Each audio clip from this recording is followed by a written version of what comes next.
Yo Glorita. sí soy de la época. Ok. Perfecto, vamos a comenzar.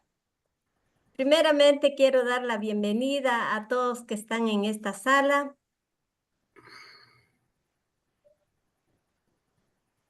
Ujú.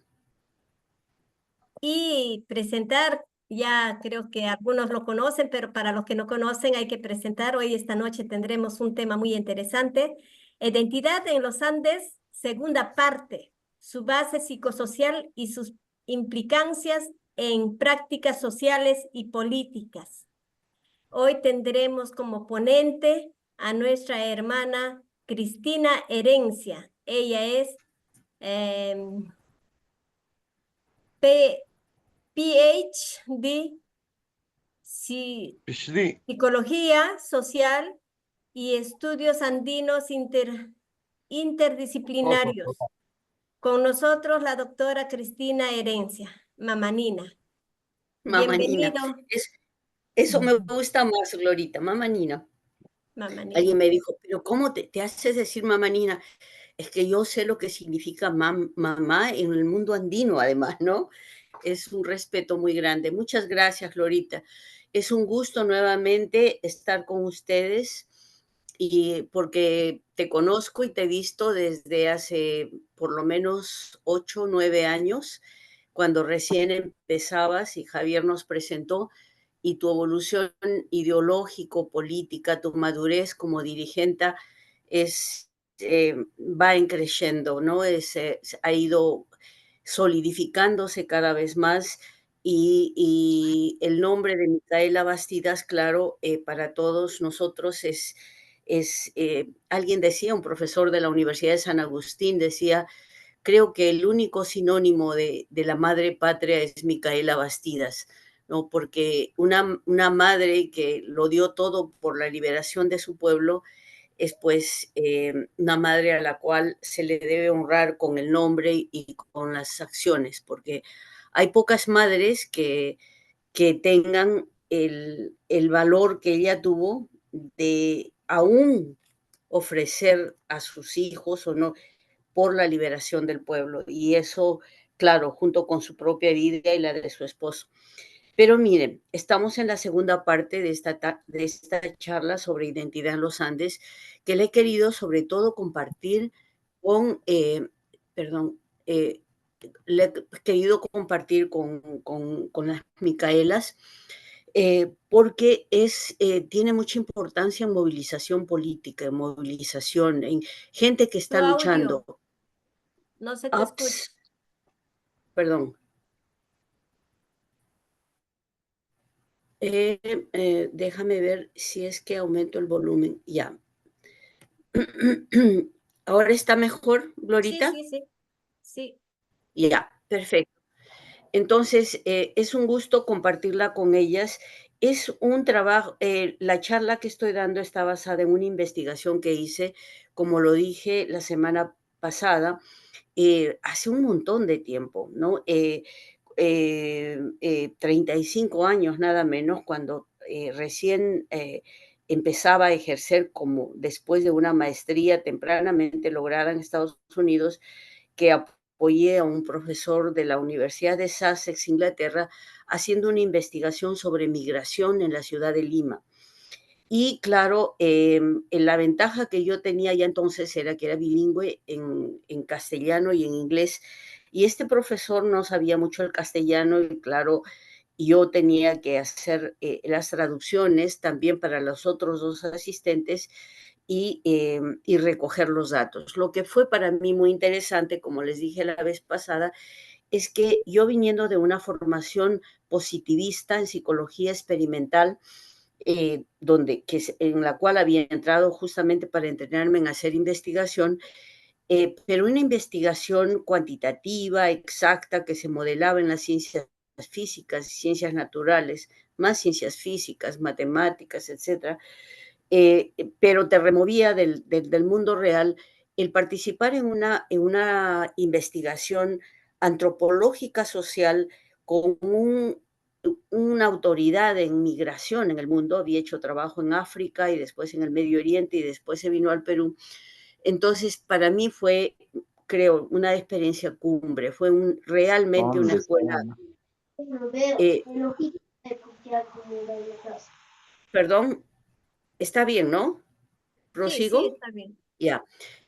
Para mí era entonces una experiencia riquísima porque era hacer investigación no en un laboratorio, no con sectores limitados de la población, sino con pobladores, personas que estaban haciendo su vida eh, eh, en la realidad y no había ningún tipo de manipulación, simplemente uno los escuchaba y registraba sus experiencias. Y como les dije, en ese proceso yo de evaluar las biografías, eran unas 85 biografías familiares, si se pueden llamar así, de unas 850 personas que vivían en el pueblo joven, en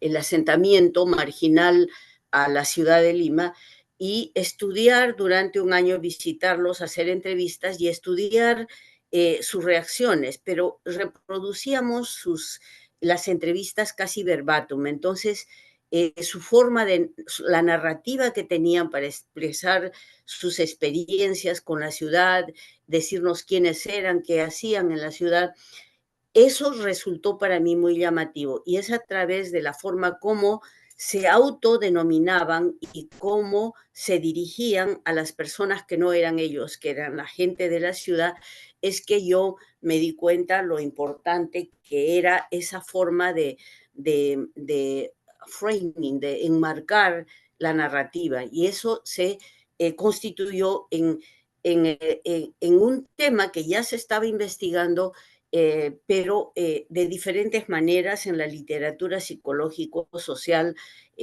digamos, convencional. En Inglaterra se sabía que la identidad social, la identidad, es decir, quién soy yo, cómo me llamo, la identidad siempre es social, porque estamos, digamos, estamos ubicados dentro inmediatamente después de decir nuestro nombre, que nos los dieron nuestros familiares y por razones históricos, culturales, etcétera, tenemos que decir de qué familia, de qué comunidad, de qué ciudad, de qué país, de qué mundo venimos. Eso es la identidad social, es ubicarnos dentro de un mundo que está representado en nuestra cabeza, a veces no explícitamente, la mayor parte de veces implícitamente, pero la reconocemos porque es el enmarque de donde nos ubicamos. Entonces, en Inglaterra se hizo estudios sobre identidad social, pero enmarcados en microgrupos, para imitar el modelo, digamos, experimental de manipular variables, positivista, ¿no? Y a la vez etnocéntrico, porque se toma en general en el norte como modelo de ser humano al europeo, hombre blanco, y es a través de ese modelo europeo que se mide todo el resto del mundo. Entonces, bueno, pero teóricamente era una exploración interesante y siempre ellos dicen, bueno, empezamos acá, pero vamos a extender estas observaciones al resto del mundo. Y el otro tipo de observación desde el cual, o del otro tipo de trabajo que genera estudios sobre identidad social, es uno desarrollado en Francia que se llama las representaciones sociales, de Moscovici y Jodelet y otra gente que pude conocer en un viaje a Francia una vez, con un trabajo muy interesante que tiene que ver con lo que estamos haciendo ahora, todos nosotros los que estamos acá, que eran las representaciones sociales del quinto centenario, cómo los estudiantes universitarios de 35 países tenían esta visión fotográfica de qué había pasado en 1492, es decir, cómo representaban ese evento, qué decían, quiénes habían participado, por qué razón. Fue una investigación muy interesante que me permitió conocer a estos, digamos, líderes de la psicología social en Francia. Y lo que ellos dicen es, bueno, las personas representan la realidad en la cual viven y tienen diferentes interpretaciones de ellas. Entonces, cuando a menudo conversamos, no es porque estemos chismeando ni nada, sino que la conversación es esencial. ¿Para qué? Para hacer un consenso sobre en qué tipo de mundo vivimos, ¿ya?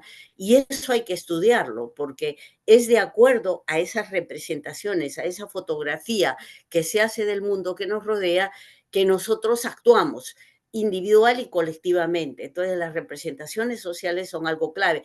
Son un poco la plasmación de la ideología por la que dirige a los pueblos a su actuar ordinario. Y claro, en esa ideología entra también quiénes somos y a qué grupo pertenecemos y cómo nos relacionamos con los otros grupos. Ahora, lo que es interesante, por ejemplo, en las ciencias sociales contemporáneas, sobre todo gringas, que hablan de nosotros y del otro, de los otros, ¿no? Como en ese tipo de representaciones. ¿Quiénes somos nosotros y quién soy yo dentro de ese nosotros? ¿Y quiénes son los otros? La connotación de ese tema es una connotación un poco no muy amigable, los otros como que se toma los marginales, los enemigos, y porque se asume que nosotros somos o siempre etnocéntricos y nos vamos a amar nosotros a nosotros mismos por encima de todos.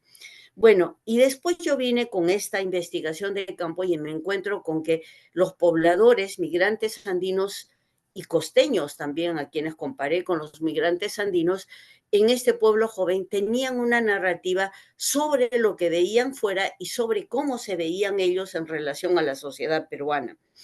Y por eso es que salió este estudio de identidad social, pero que empieza entonces con gente real que está viviendo los dilemas de nuestra patria, de cómo remediamos la marginación, la pobreza, la dominación, la explotación de los Andes por la sociedad colonial criollo mestiza.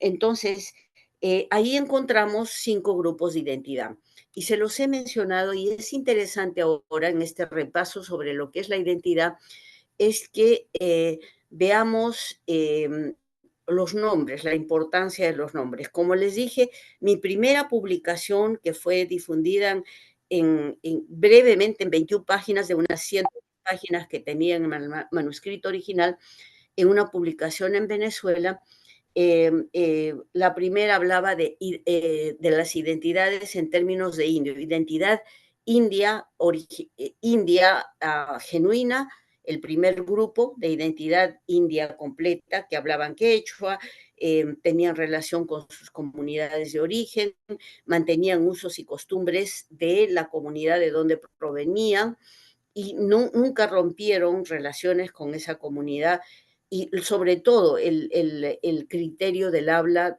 de la lengua materna para comunicación doméstica y se habla como se puede en el idioma dominante con la gente externa. El segundo grupo, el primero era entonces identidad india genuina, el segundo grupo era identidad india defensiva, que son iguales en términos de proveniencia y de estructura familiar y de relaciones con la comunidad, pero en vez de enfocar su narrativa en describirse ellos mismos, como que comienzan a concentrarse en mirar a los otros, los residentes, los vecinos al pueblo joven eh, gente urbana, hispanohablante y que y además de clase media alta, que además los menosprecia. Entonces, su contacto con ellos era como sirvientes o como operarios de mínimo, de mínimo sueldo o operativo. Entonces, era una relación ya política disminuida la que ellos tenían en su confrontación con ellos. Entonces, ese segundo grupo se llamó Identidad India Defensiva.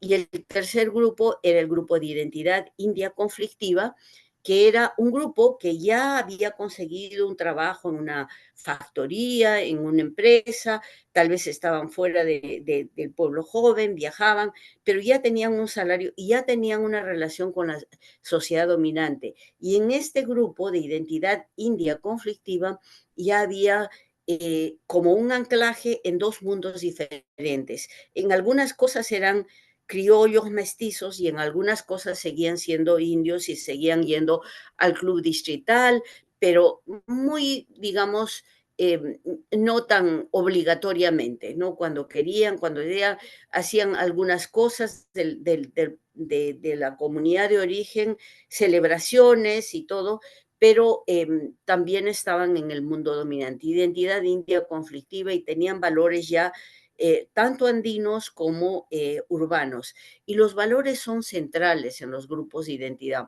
Finalmente, los últimos dos grupos eran muy interesantes, el grupo de identidad india borrosa, que era un grupo en el cual, como les había dicho, lo he repetido muchas veces, era un grupo patético en realidad, porque Tu representa audio, a mamá 40... Lina.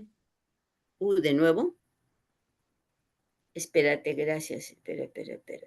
Oh, ¿qué estará pasando? ¿Ahora me escuchas mejor? Sí, Creo Sí que se escucha, puede ser sí la se escucha. conexión de internet que está medio variable, ¿no? Porque no ha variado eso. Bueno, el asunto es que el grupo de identidad india borrosa era un grupo que representa en la población originaria más o menos un 41% de la población, pero ese grupo devenía, se originaba en familias destrozadas por la sociedad dominante. Entonces, la mayor parte de ellos eran huérfanos, madres solteras, eh, y su historia familiar era plagada de tragedias, desde prácticamente venta de niños cuando eran criaturas, hasta prostitución infantil, prostitución de la madre por seguro, abandono de los padres, o sea, hogares destruidos. Y ese grupo de identidad india borrosa era el grupo que, aunque era del mismo origen de los otros grupos, ya no tenía un recuerdo claro de dónde provenían y todos sus recuerdos de la temprana infancia de la comunidad eran extremadamente dolorosos. Entonces, ¿cómo recordar la tragedia de un padre que muere asesinado por el hacendado? ¿O cómo recordar la tragedia de una madre que tiene que vender a sus hijos? Entonces, era terrible, psicológicamente uno lo entiende, o sea, hay mucho dolor, entonces cuando hay demasiado dolor, tú no puedes ni siquiera recordar. Entonces, ya no, y ese grupo era el que más aspiraba a acogerse a la protección de cualquier visitante al pueblo joven que fuera blanco o blancoide o Que criollo fuera blanco. mestizo. Entonces, perdón, ¿escuchan? Sí. Ya, entonces ese grupo se asimilaba a cualquier religión, a cualquier misionero, a cualquier visitante, pero eran desesperados de buscar confirmación de su existencia social por los grupos dominantes. Y finalmente el último grupo de identidad, el quinto grupo de identidad, era el grupo de identidad peruana no india. Ellos afirmaban, los indios son los vecinos, a pesar de que tienen el mismo origen, ¿ah? Los indios son los vecinos y tienen todos los estereotipos para menospreciarlos, etcétera. Y sus valores ya están enclavados en la clase media criollo mestiza y quieren salir del pueblo joven lo más posible y nunca más identificarse con los pueblos de origen. Pues este es el típico grupo de muchos migrantes que cuando le dices, ¿tú hablas quechua? Tal vez mi abuelita, yo no, inmediatamente dicen, no, yo nací en Lima y nada tengo que ver, o sea, ya dicen, mira, para mí cuentas, yo soy peruano, yo soy ciudadano igual que tú, etcétera. El asunto es que los valores en esos 5 grupos eran totalmente diferentes, los valores centrales.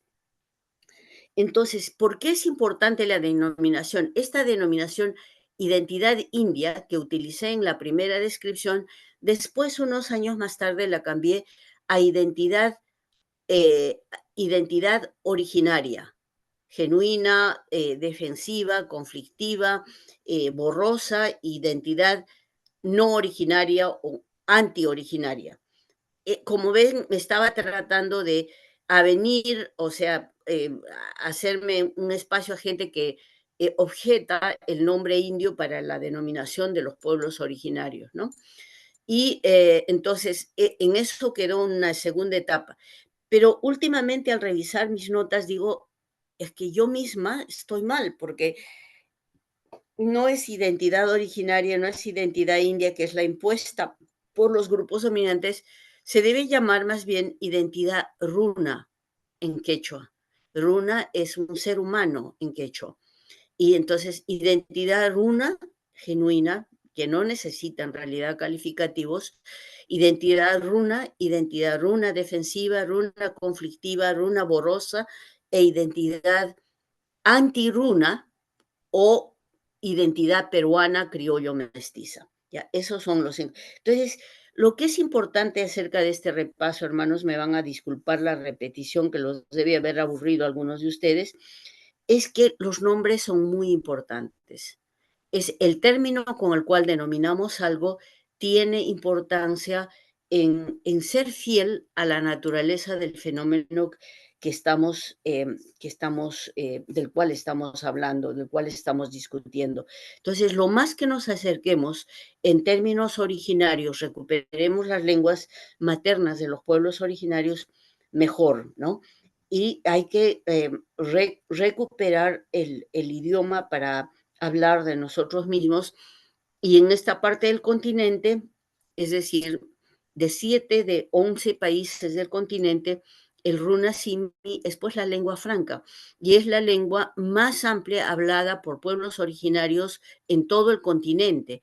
Tiene, yo calculo, como 32, 33 millones de hablantes en todas las Américas, cosa que ningún pueblo originario ya lo posee. Entonces hay necesidad de recuperar, porque si en el centro, en el Perú, no se recupera, pues todos los demás que son más o menos dependencias, extensiones de lo que fue el antiguo Tahuantinsuyo, pues tampoco lo van a poder recuperar. Entonces la responsabilidad mayor está en nosotros de cómo nos agarramos de la lengua para recuperar no solamente nuestra propia identidad individual, sino nuestra propia identidad colectiva, ¿no?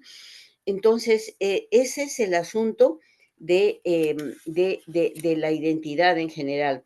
Ahora, lo que es importante es ahorita revisar algunos puntos sobre la transición de un grupo a otro grupo. Como les dije la vez pasada, eh, cuando uno habla de la identidad runa defensiva, la identidad runa conflictiva, uno está hablando un poco de un incremento cuantitativo de elementos occidentales que se van asimilando al mundo interior de los grupos humanos.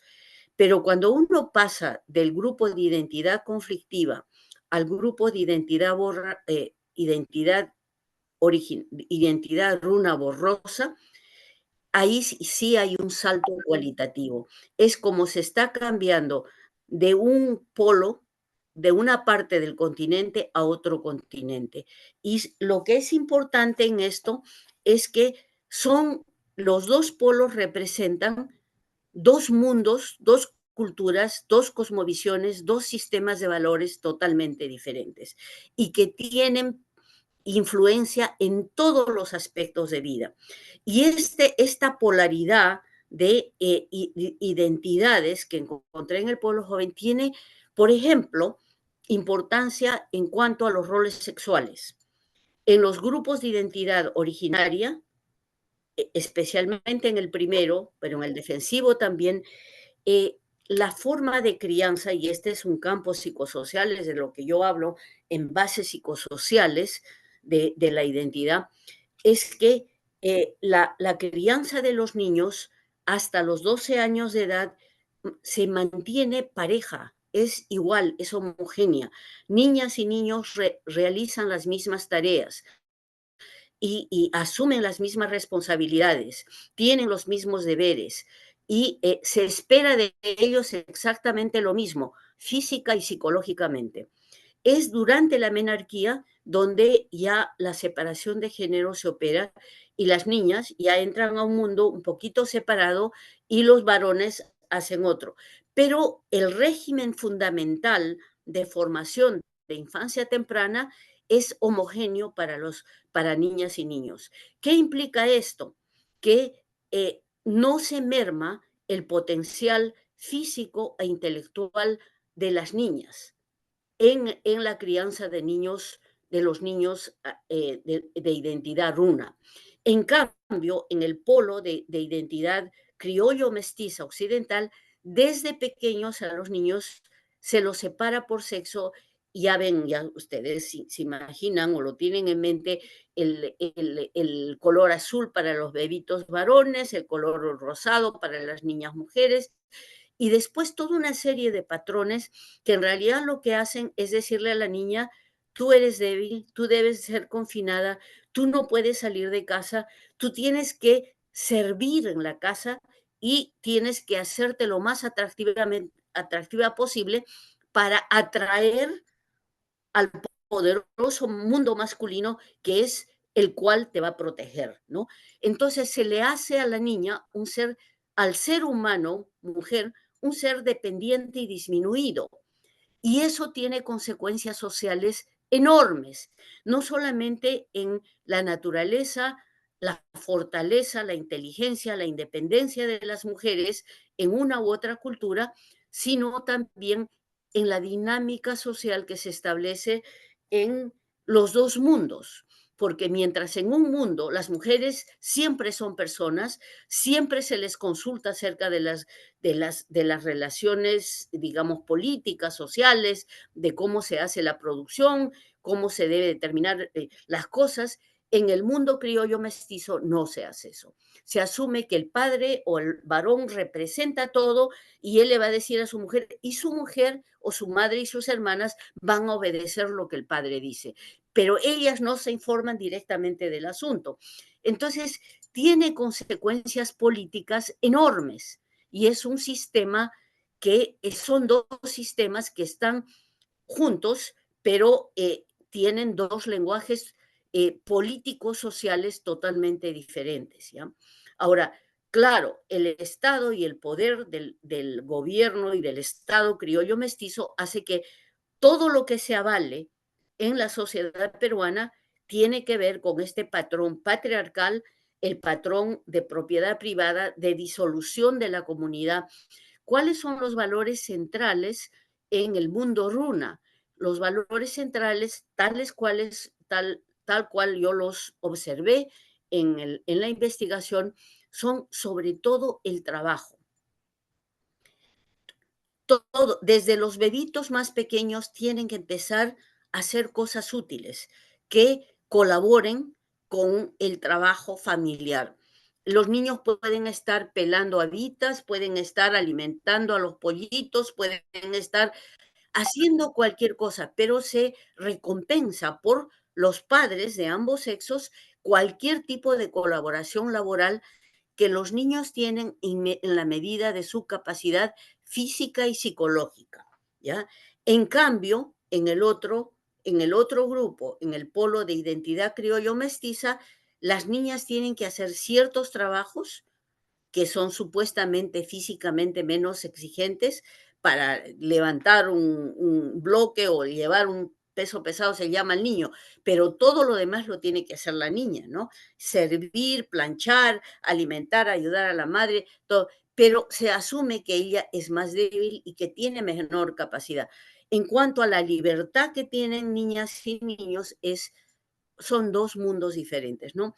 Los niños andinos son sujetos a responsabilidades familiares, entonces siempre hay respeto a la autoridad, siempre hay respeto a los mayores y no se necesita que los padres runa golpeen físicamente. Cuanto más cercanos estén a la identidad runa, no necesitan realmente maltratar a los niños. El maltrato doméstico a los niños viene mucho más frecuentemente en los grupos criollo mestizos, a medida que se pierde la identidad originaria. ¿Por qué? Porque se pierde el respeto a los mayores, ¿ya? Porque se pierde las normas fijas. Yo he visto, por ejemplo, en el pueblo joven, yo he visto que las tareas escolares el padre pone una mesa, que es la mesa familiar ahí, y todos los niños, incluyendo las madres y los padres, por ejemplo, la madre no sabía leer y estaba aprendiendo a leer y a escribir junto con sus hijos, ¿no? Y habían horas de hacer tareas y todos se abocaban a eso y después ponían a hacer. Entonces, el valor del trabajo es central, el valor del respeto a los otros es central, normas, ¿no? Entonces, eso yo lo he tratado de combinar o articular con el asunto que todos sabemos, porque es lo poco que se nos enseña sobre cultura andina en la sociedad colonizada peruana, el Amasúa, Amayuya, Amaquella. Entonces, ¿cómo se relaciona? Bueno, el asunto es que el Amaquella no sea ocioso. Bueno, no es una prescripción negativa, que la asumieron así supuestamente los misioneros primeros al tratar de convertir al cristianismo a los pueblos nuestros, a los pueblos runa cuna, ¿no? Entonces, el asunto es que, ¿cómo se reconcilia esto con lo observado? Es, tienes que, tienes que trabajar, no seas ocioso, no es una prohibición, es alguien ruay, alguien yankay. Esa es la excelencia de la vida humana, es crear, procrear, digamos, no procrear, Dios mío, disculpen. El asunto es trabajar, trabajar inventivamente, trabajar con imaginación, con iniciativa, buscar espacios donde tú puedes colaborar con la economía familiar, con la economía. Entonces, eso es alentar el trabajo como una forma no solamente de vivir bien en la familia, sino de vivir bien colectivamente. E imagínense que esos grupos de identidad andina originaria, yo encontré que habían dos o tres problemas de salud mental en el pueblo joven, una esquizofrenia y un rompe así, una crisis psicológica muy fuerte de una hermanita yacuchana y otro problema mental. Pero cuando los problemas psicológicos ocurrían, comprensiblemente, dada digamos, la extensión de la distancia cultural que tiene que atravesar un migrante andino para vivir en la ciudad, o sea, es todo un trauma. El asunto es que cuando esos problemas mentales se dan, aún la prescripción de los ancianos originarios, de los ancianos runa, quechohablantes, es lo que hay que hacer es desconfiar de los hospitales y de la terapia occidental, porque esos no nos tienen muy buena voluntad. Ellos son muy prudentes, yo les estoy poniendo palabras a ellos. Entonces dice, es mejor ser precavidos y mejor usar hierbas, mejor ir a nuestros propios sanadores y también la prescripción que era básica. Tienes que mandarla a la comunidad para que trabaje. Y cuanto más trabaje, mejor va a ser su salud mental. Entonces, el trabajo era central, ¿ya? Y el trabajo con responsabilidad social. Entonces, ¿cómo se relaciona eso? No es Amajeya, es Alin Ruay, Alin Yankay. El Alin Munay el Munay es, tienes que querer bien, hacer el bien. Y el Munay no es solamente de yo te amo, yo te quiero, como se habla en el español, en una relación, digamos, personal de afecto mutuo, sino es voluntad de hacer bien las cosas. No es solamente un sentimiento, es voluntad, el Munay. Y finalmente, alguien, Runa, Amayuya, el asunto es, en todas estas relaciones de trabajo y de respeto, lo que es importante es la transparencia. Y claro, tú tienes que ser claro tanto en la producción de tu trabajo como en la relación que tienes con los mayores. Entonces, la mentira no es una estrategia de supervivencia como lo es en el polo criollo mestizo, que tienes que ser vivo, tienes que aparentar, tienes que hacer las cosas de una manera que de una forma u otra te revierta en compensaciones tangibles.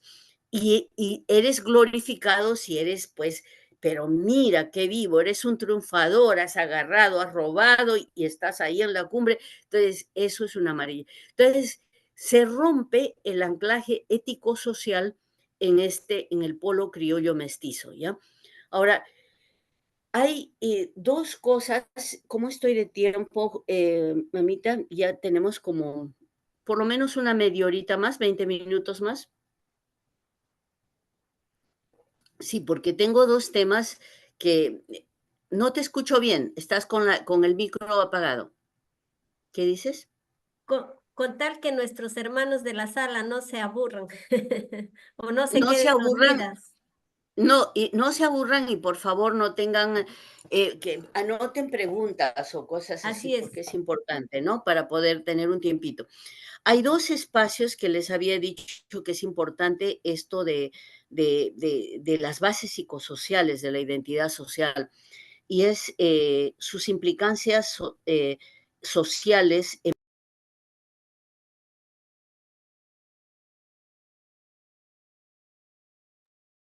Le han silenciado el volumen, actívale, Micaela.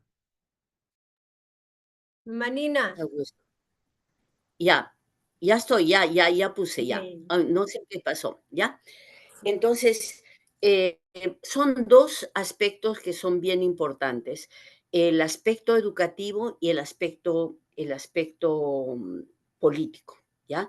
Dos prácticas sociales que tienen que ver urgentemente y tienen que revisarse desde una perspectiva andina para no seguir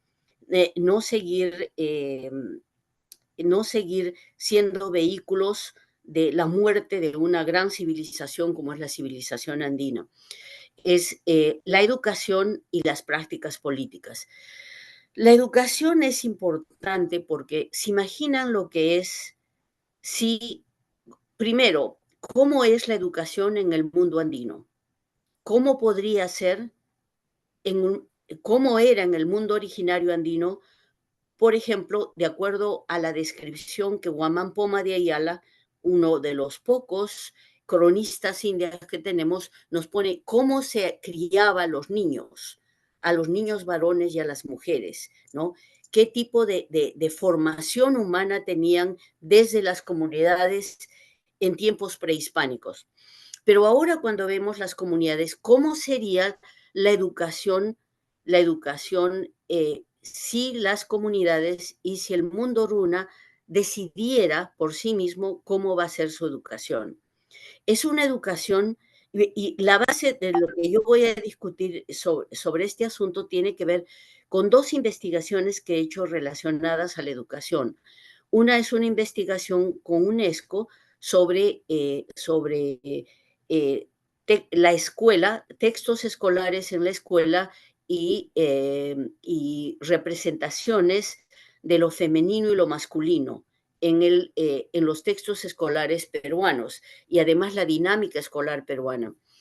Y el otro trabajo que tengo es una investigación que hice para la FAO hace muchos años también, donde un trabajo de campo donde se veía la relación de la crianza de los niños en las comunidades andinas y qué relación tenía eso con la educación básico regular peruana. Bueno, el asunto entonces es que lo que hay es que el pueblo andino, por estar subyugado, no tiene absolutamente nada que decir sobre el sistema de educación que se le aplica obligatoriamente a los niños. Y todo ese sistema de educación está hecho, y lo dije como conclusión de un pequeño trabajo, resultado, publicación o informe que hice en el trabajo sobre socialización temprana y educación para la FAO, es que la escuela peruana es el vehículo más potente para destrozar la cultura andina.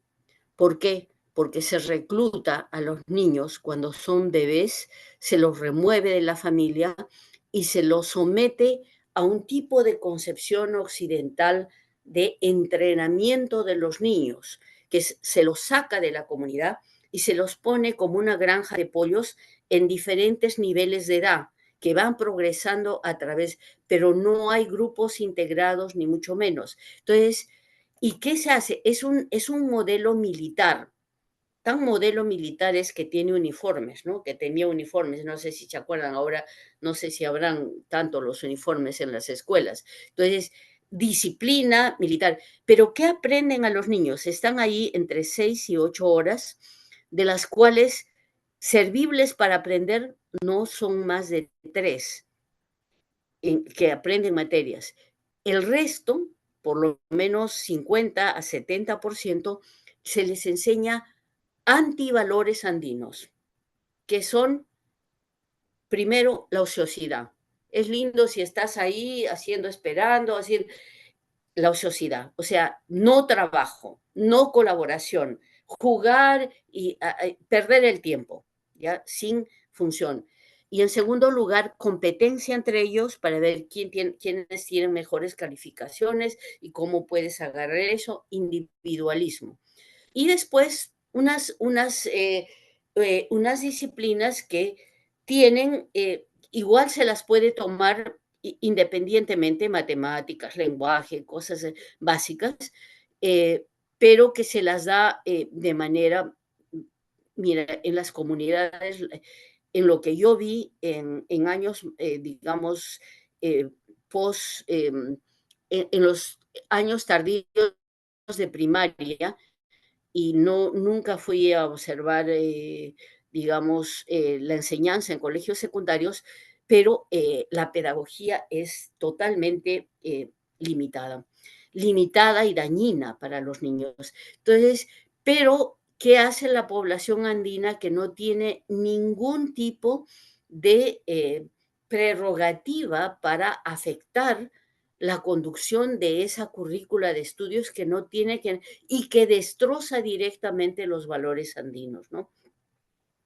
Y yo les voy a contar una experiencia no tan antigua que de una queridísima hermana cusqueña que, con la cual queríamos proteger el quechua el año pasado, este, que tenía cierta autoridad en un colegio en comunidades y, discúlpame, ojalá que no sea una incidencia demasiado grande de esto que voy a decir, pero lo que es importante es que por la pandemia se había suspendido las clases de arte en el colegio donde ella estaba y,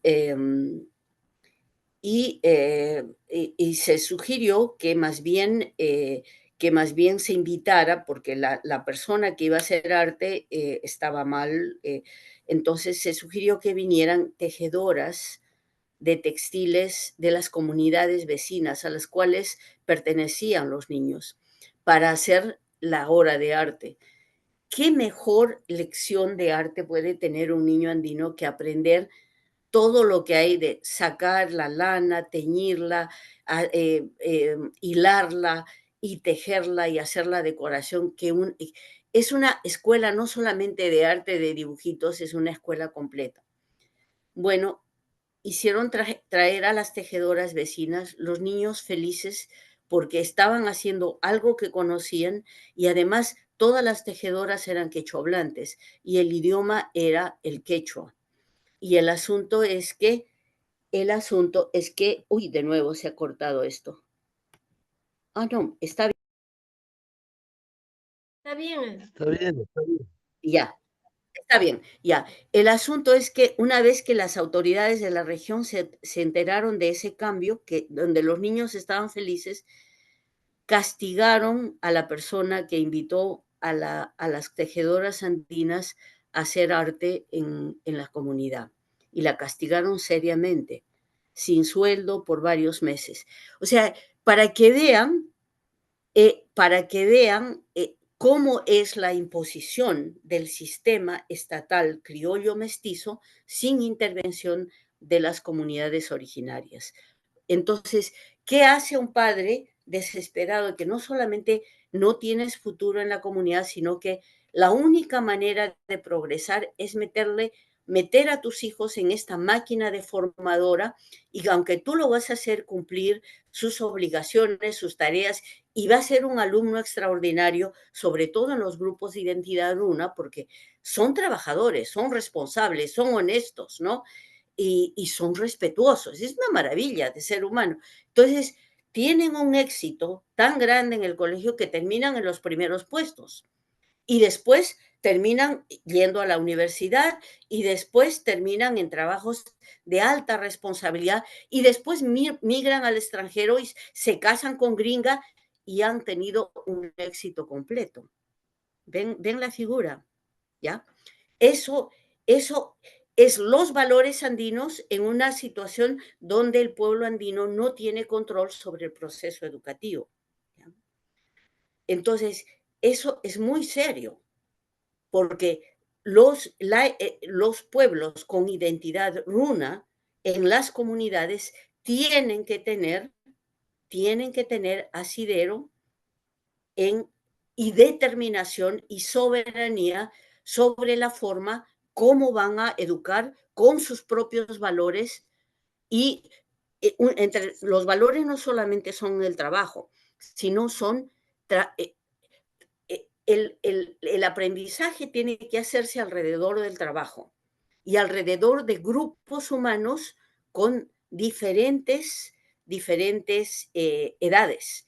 Entonces, es un trabajo familiar completo, en donde todos aprenden y todos dicen. La otra cosa que es muy importante en el proceso educativo, que lo observé aquí y también en la investigación de campo, el runa, los runas, runa cuna, no abundan en palabras. No son como el otro polo de identidad mestiza criolla, que cuanto más hables y más encandiles a la gente, más embelesadas tienes a tu audiencia y la aplicación práctica está por ahí, pero tú puedes vivir en el aire construyendo castillos en la estratosfera, pero nada que tenga aplicación práctica. La filosofía runa es más bien de mantener la palabra muy conectada con la acción. Y eso es importantísimo como premisa de, de su ser humanos. No puedes disociar la palabra de la esencia humana y mucho menos lo que hemos discutido en algún momento, y lo hablamos siempre con Miriam Yataco, que creo que está acá, maravilla de colega linda que lucha por las lenguas originarias. El asunto es mucho menos que la palabra escrita tenga mayor valor que la palabra oral. Entonces, toda la discusión de las lenguas originarias tiene que ver con cómo escribimos el quechua. Hay miles de lenguas que han sobrevivido sin escritura. Lo importante para las lenguas no es que sean escritas, es que sean utilizadas y que no haya esa vejación continua cuando un runa habla su idioma y cuando a los niños se les hace pensar que porque lo hablan son inferiores. Y esa es una lucha cultural indispensable a tomar en cuenta como práctica social. Bueno, de aquí pasaré para dar tiempo también a una conversación y diálogo con ustedes al asunto político. El asunto político es muy importante porque todo lo que tenemos como en este modelo de democracia, supuestamente, en este modelo de participación política, son pues lo que ya conocemos y en lo que están miles de peruanos en este momento protestando. Ni siquiera el voto vale cuando es universal, es obligatorio y todo, y lo vemos claramente, ¿no? Y la buena parte del mundo, porque se votó por un humilde profesor que no tiene, pero el pueblo votó por él, nadie lo reconoce, incluyendo a grupos urbanos de izquierda, ¿ya? Que dicen, ya, pues vamos a dejarlo, que no hay pruebas acerca de lo que yo entiendo, de los delitos que este profesor, nuestro presidente, haya cometido, pero de todas maneras se extiende su reclusión en los penales o sus juicios. Y bueno, ahí tenemos qué tipo de democracia estamos teniendo y qué tipo de ejercicio, qué tipo de partido. ¿Cómo se puede dar una democracia? Yo no tengo los datos últimos de esta próxima elección que se trata de poner en vigencia, sino de las elecciones presidenciales en el 2016, ya desde el 2016. Y las últimas donde salió Castillo, ¿cómo se puede poner más allá de 18 partidos políticos para que la gente pueda elegir entre ellos un presidente? Esa es una locura.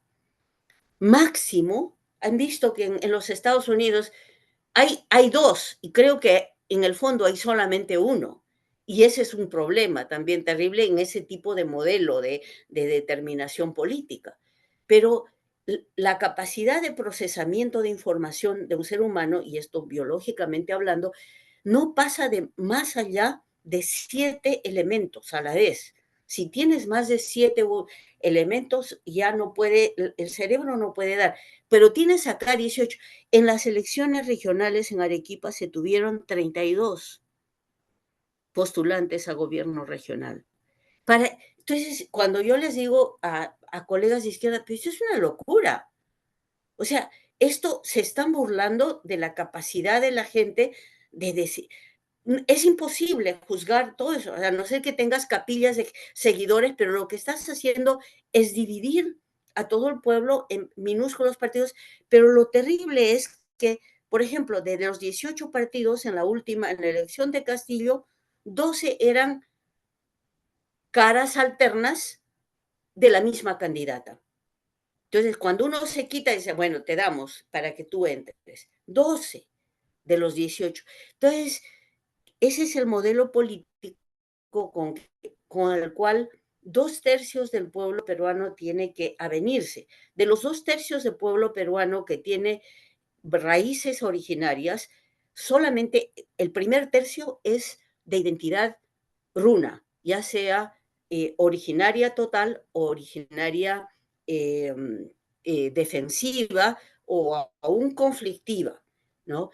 Pero el otro tercio de población andina originaria es de identidad borrosa o de identidad criollo mestiza, que ya no quiere saber nada con raíces, ¿no? Con raíces andinas y desconoce la lengua y piensa que todo lo demás es superior. Entonces, el asunto es que realmente lo que queda de la identidad andina originaria está teniendo totalmente no salida. Y es interesante porque aún en esos años, hace 35 años, cuando yo hablaba con los pobladores de identidad eh, andina runa, ¿no? Originaria, ellos cuando hablábamos de lo político me miraban acerca de los protagonistas políticos, pero me decían, pero ¿cómo puede ser eso, señorita? ¿Cómo? Era una especie de reacción de escándalo moral.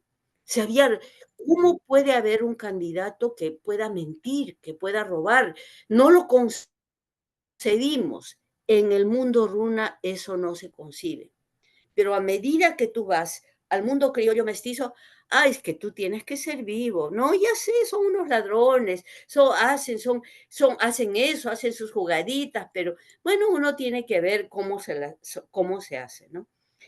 Entonces, en realidad, lo que se está contando con este tipo de elecciones, con 19 candidatos, 20 candidatos, 30 candidatos, es que toda la población peruana está agrupada desde el grupo cuarto de identidad andina borrosa, a identidad peruana anti-india, que no importa, ya lo que hay que hacer es vivir, sobrevivir, ser vivos, y puede ser dirigente sindical.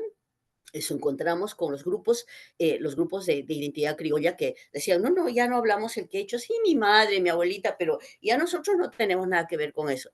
Podían haber sido elegidos por su fortaleza física, intelectual y todo, como dirigentes sindicales, pero a final de cuentas calculaban su participación, ¿no? y decían, bueno, sí se puede, se tiene que hacer una componenda. Es decir, sabían que el mundo dominante era plástico y dependía de dónde tú te ubicabas para poder tener éxito. Pero lo más importante en lo político de esta secuencia de identidad es lo siguiente. Uno diría, una vez que tú has atravesado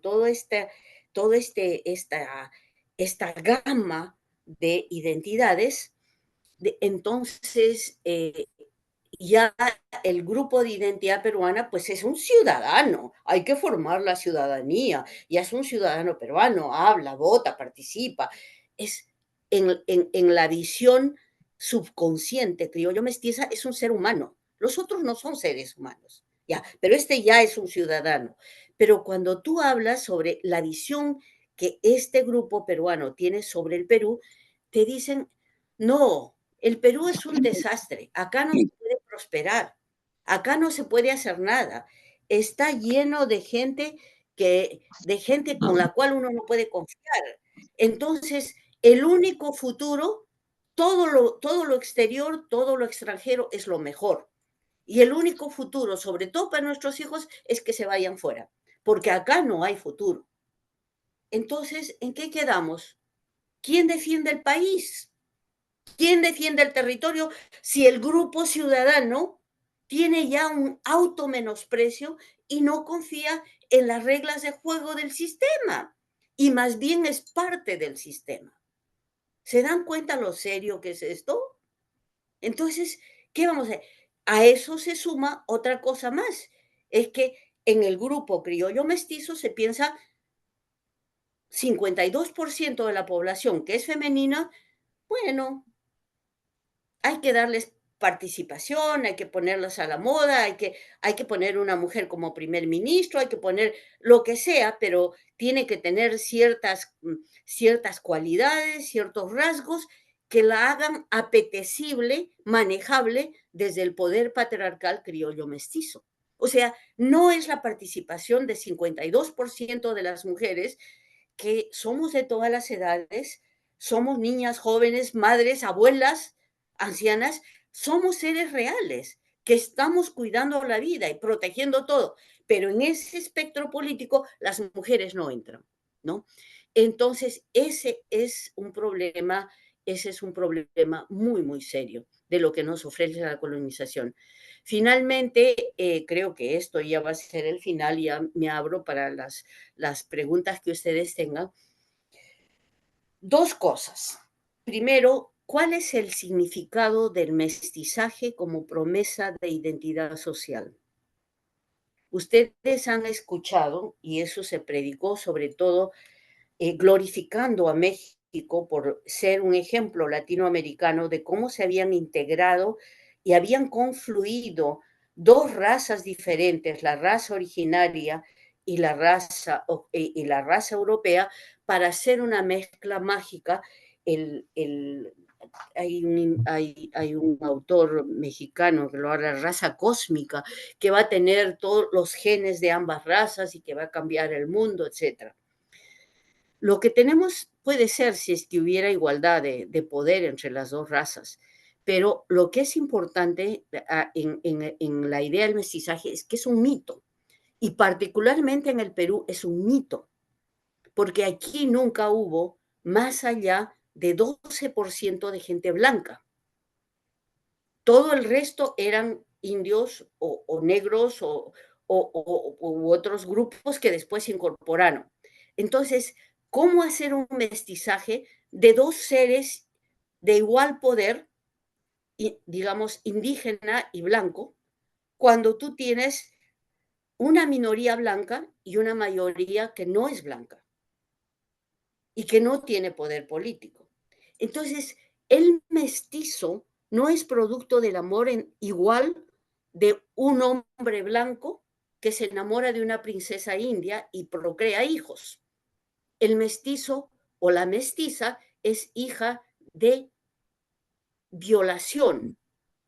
No quiero hablar en términos físicos, en términos políticos. El poder del blanco hace que se use a la mujer dominada de los pueblos originarios como objeto de reproducción, pero sin un compromiso con ella. No es casualidad que hasta hace 50 años los hijos fuera del matrimonio no tuvieran derechos legítimos dentro de la Constitución peruana. Entonces, ¿de qué mestizaje estamos hablando? Primero, genéticamente no tenemos un 50% de genes blancos en nuestro cuerpo. Y en segundo lugar, el poder que se ha utilizado para engendrar al mestizo no es producto del amor y de la igualdad de poder de las razas, digamos, blanca y originaria en el país. Entonces, lo que yo quiero señalar con esta investigación aquí es una cosa. Contemplen nuevamente, hermanos queridos, cuáles son los 5 grupos de identidad acá. Hemos visto el polo runa y el polo peruano anti-runa. Si esto fuera producto de una amalgama amigable, armónica, ¿qué pasaría? Sería pues, o sea, ustedes ven en algún momento en el grupo de identidad conflictiva que, qué lindo, somos felices porque tenemos las dos culturas, tenemos las dos razas. No. Lo que se ve acá políticamente es la asimilación masiva de la cultura originaria a la cultura criollo mestiza. Todos están marchando por ese cañón para llegar a ser ciudadanos, supuestamente con todos los derechos hispanohablantes, negando la identidad originaria, pero que de ninguna manera permite el uso de las culturas originarias, siquiera, bueno, como folclore se utiliza, pero no realmente como identidad real. Y lo que es importante es que los pueblos originarios son pueblos milenarios y tienen patrones de organización social, de actividad política, de producción y de reproducción social totalmente diferentes e importantes, no solamente para nosotros, sino para la historia del mundo. Entonces, si nosotros seguimos siendo ciegos con esta situación, esto es lo que estamos favoreciendo. Lo político, entonces, no es la participación en los carnavales diseñados por un polo de identidad que no deja al otro que lo silencia y lo subsume. No, eso no es lo político. Lo político real es lo que está pasando cuando todos los pueblos originarios están siendo tragados vivos, física, biológicamente y culturalmente por una cultura dominante, que no le deja existir.